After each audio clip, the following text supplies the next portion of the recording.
You are not trapped by life. You are trapped by your mind. You are trapped by your mind.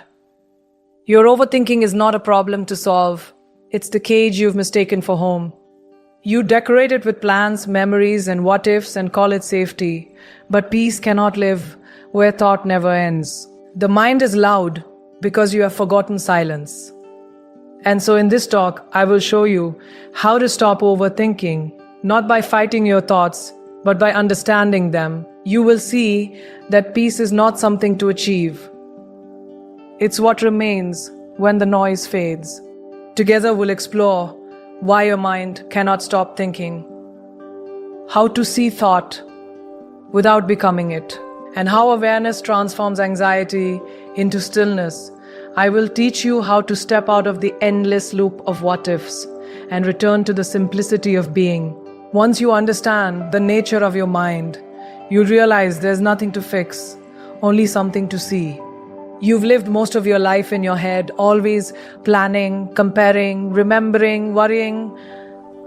The mind became your master, and you became its servant. Even when nothing is wrong, you feel uneasy as if something invisible is chasing you.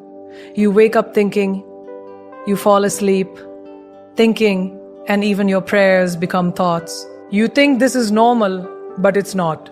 It's collective hypnosis. The world rewards thinking, but forgets being. You are not born with anxiety. You learned it from a society that fears silence. But silence is not your enemy. It's your homecoming. In this message, I will take you deep into the roots of overthinking. You will see why the mind never stops and why your effort to control it only makes it stronger. I will show you how to watch your thoughts without getting lost in them.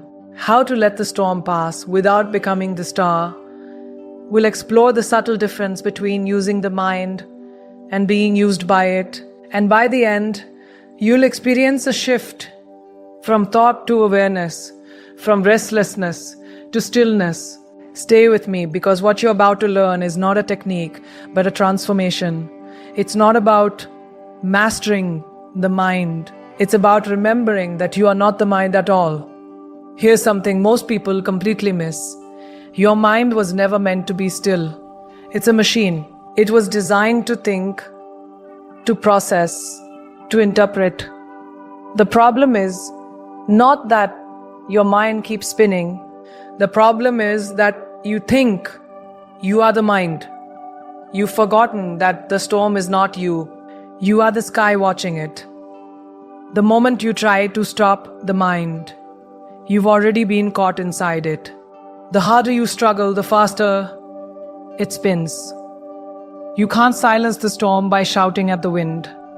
You can only become so still that the storm no longer matters. Thought is mechanical. It's not personal. It's like breathing, like the heartbeat, like the ticking of a clock. The mind thinks because that's its nature. The moment you say, I must stop thinking, you have created another thought, a subtler one disguised as discipline. And that's the trick of the mind. It even uses your desire for peace to stay alive. It says, try to meditate, and now you are thinking about meditation. It says, try to be silent, and now you are chasing silence. Have you noticed the mind can turn anything into noise? Even your search for quiet. The mind survives through problems. Without them, it cannot exist. It's like fire. It needs fuel, and the fuel is conflict. When one problem ends, the mind immediately creates another. That's why even when your life is going well, you still feel uneasy, is still restless, is still waiting for something to go wrong. The mind needs friction. Otherwise it feels empty, and it's terrified of emptiness, because emptiness is the death of thought. That's why peace feels uncomfortable at first. It's the beginning of dying to the mind. You have been taught to fight the mind, to discipline it, to control it. But you cannot control something that is not separate from you. The moment you try to dominate the mind, you are using the mind against itself. It's like trying to lift yourself by pulling on your own hair. Exhausting and useless. That's why people struggle for years in meditation and still feel restless. They are trying to calm the ocean by beating it into submission. But the ocean calms itself when you stop disturbing it. There's an old image I love. Imagine you've just turned off a fan. The blades keep spinning for a while. They're not disobeying you. They're simply carrying momentum. The same is true of thought. When you stop feeding the mind, it will still spin for a time. Don't mistake that spinning for failure. It's just the mind running out of energy. Be patient. Watch it without judgment. And slowly, the momentum fades. The mind is like a river. It doesn't flow because it's rebellious. It flows because that's what rivers do. Your task is not to dam it, not to redirect it, but to step out of the current and sit on the bank. Watch it move. Watch how it twists and turns, how it swirls and forms. If you can observe without jumping in, you'll begin to see the beauty even in its chaos. And that's when the first glimpse of peace comes. Not when the mind stops, but when you stop believing you are the mind. The storm continues, but you are no longer the star. You are the witness, the space in which it happens. And in that space, there is an incredible stillness, a stillness that has been there all along, waiting for you to notice. So the first step to ending overthinking is to stop fighting it, to see that thought is not your enemy, it's just movement. Once you stop identifying with the movement, its grip weakens. And when identification breaks, something miraculous begins. Awareness appears, clear and vast like the sky after rain. But this brings us to the next question. If I can't control my thoughts, how do I find peace within them? How do I live in the storm without being swept away by it? Let's go deeper now, into the space beyond thought, into the witness within you that never overthinks, never struggles, never sleeps. What I am about to share might seem counterintuitive at first because all your life you've been told to manage your mind, to think positively, to redirect your thoughts, to control them. But control is just another form of thinking, another ripple on the surface of the same restless water. You've been trying to calm the lake with your hands. And yet, the more you stir, the more waves you create. The secret is not in control, but in awareness. Not in changing your thoughts, but in stepping back and watching them. The moment you watch, the moment you truly see, a distance appears. And in that distance, peace enters like light through an open door. You are not your thoughts. You are the space in which thoughts arise and disappear. But you've been living as if the clouds were the sky. Thoughts come and go. They have birth and death, but you remain. You were here before any thought, and you'll be here after the last one fades. When you close your eyes, thoughts move like clouds on a windy day. Some dark, some bright, some heavy, some thin, but the sky behind them never changes. That sky is awareness. You are that sky. The watcher is not cold, not detached. It is silently alive, alert, compassionate. Awareness doesn't suppress thought. It simply observes without interference. When you begin to watch your mind, something beautiful happens. You see that thoughts are just ripples, not reality. You realize that overthinking loses its power, not because you fought it, but because you stopped believing it was you. The mind wants attention. It wants you to join its dance, to argue, to react, to explain. But the moment you watch instead of participate, the dance loses rhythm. The thoughts still appear, but they pass through you like wind through bamboo. Nothing sticks. Nothing stays. Try this. Sit silently for a few moments and just observe. Don't focus. Don't concentrate. Don't judge. Let thoughts come. Let them go. Watch their patterns. One thought says, you should be working. Another says, you're wasting time. Another whispers, you're doing this wrong. Don't fight them. Don't follow them. Don't fix them. Just watch. You'll notice that they arise from nowhere and return to nowhere. They are visitors, and you've mistaken yourself for the house they visit. When you see this clearly, the watcher awakens. And when the watcher awakens, the thinker begins to fade. Overthinking isn't something to cure. It's something to outgrow. You don't silence the noise by force. You simply stop feeding it. Awareness is not achieved through effort. It appears naturally when struggle ends. The silence you're searching for is not created, it's revealed. It's like standing on a hill, watching the traffic below. The cars move, the horns sound, the streets fill with chaos, but you remain above it all, still unaffected. The noise doesn't disturb the hill. It only exists on the road. When you become the watcher, life is still happening. Thoughts move, emotions arise, problems appear, but you remain untouched.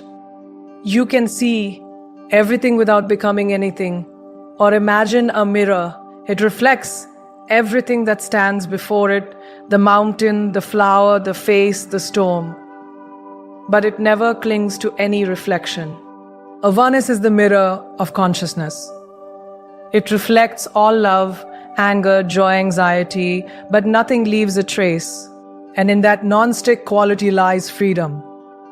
When awareness is complete, even the mind's chaos becomes beautiful, because it cannot stay in the mirror. Buddha understood this under the Bodhi tree. He did not fight the mind. He watched it. Thought after thought arose. Fear, memory, temptation, restlessness, and he sat unmoved, and slowly the river of the mind grew quiet. Not because he commanded it, but because he refused to participate in its game. He saw the mind for what it was, an ancient echo, a pattern, a dream. And when the dream was seen, he woke up. Once you begin to watch your thoughts, you'll notice something subtle. They slow down on their own. The more you observe, the more the energy of attention shifts from the thought to the awareness behind it. And that awareness is what you've been longing for your whole life. It's the stillness that doesn't depend on silence.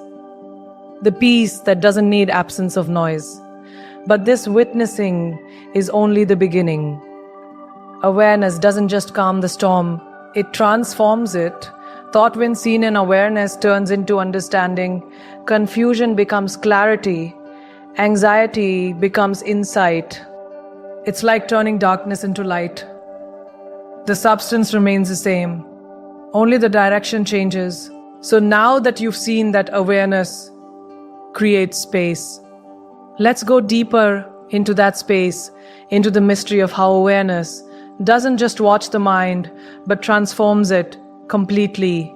This next part changed everything for me, because once you truly see how awareness transforms the mind, you realize there is no fight left to fight. You begin to understand that peace is not the opposite of restlessness. It is the hidden essence within it. Every movement of thought, every surge of anxiety, every restless loop in your mind carries within it the seed of silence. You only have to stop pulling the petals apart and let the flower open on its own. Awareness doesn't control the mind. It illuminates it. When you bring light into a dark room, you don't need to push the shadows away. You don't need to push the shadows away. They disappear by themselves. The same happens with thought. The more conscious you are, the more thoughts dissolve into clarity. And what remains is something you never created. The stillness that was always there, beneath the noise. Awareness is alchemy. It transforms without effort. When you bring your presence to any emotion, anger, sadness, worry, it begins to change. The moment you stop running from it and start watching it, the energy trapped inside that emotion shifts its shape. Anger, when seen fully, turns into compassion. Fear, when faced directly, turns into understanding. Overthinking, when illuminated by awareness, turns into silence. It's not magic, it's the simple law of consciousness. What you look at consciously cannot remain the same because awareness itself is transformative. Observation brings intelligence. Not knowledge, but living intelligence. Knowledge belongs to the mind. Intelligence belongs to awareness. When intelligence belongs to awareness, when intelligence shines through, it doesn't suppress thought. It sees its pattern, its beginning, its end. You realize that thought is not an enemy, but a signal, a wave that rises and falls in the ocean of being. When you watch a wave, you don't need to stop it. You only need to remember that you are the ocean.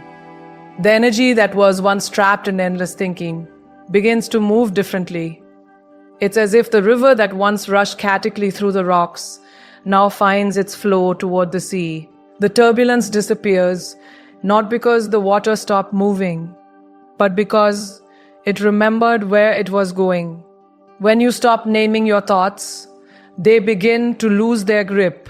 The moment you say this, thought is bad, or this thought shouldn't be here, you've already made it stronger by feeding it with attention. But when you simply watch without calling it anything, without trying to change it, something astonishing happens. The thought loses density.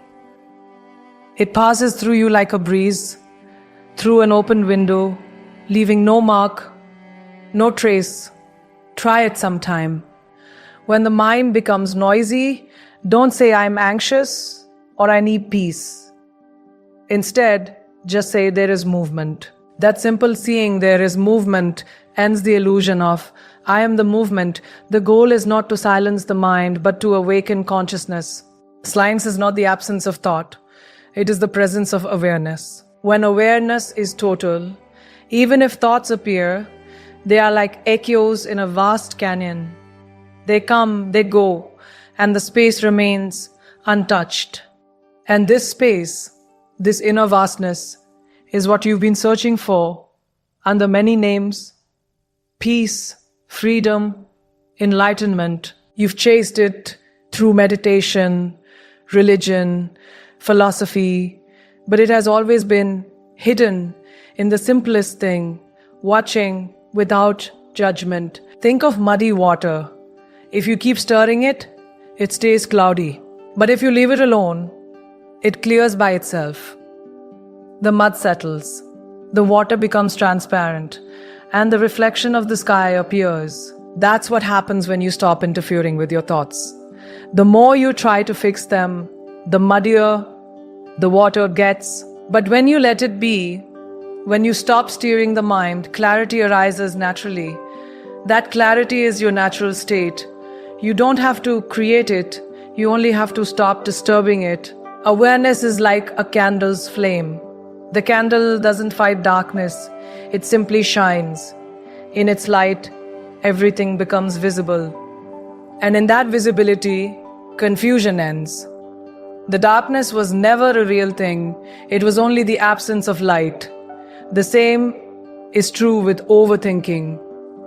It's not a real disease. It's only the absence of awareness. Once awareness enters, there's no need to cure anything. The mind finds its natural balance. And when that balance appears, restlessness turns into rhythm. The very energy that once made you anxious, becomes aliveness. The same movement that was noise becomes music. The same mind that was chaos becomes creativity. It transforms it into a servant. And when the mind becomes a servant, life becomes effortless. You think but only when it's needed. You act but without tension. You live but without heaviness. This is the beginning of true stillness, not a frozen silence, not an empty void, but a vibrant living peace that dances even as it rests. And once you've tasted it,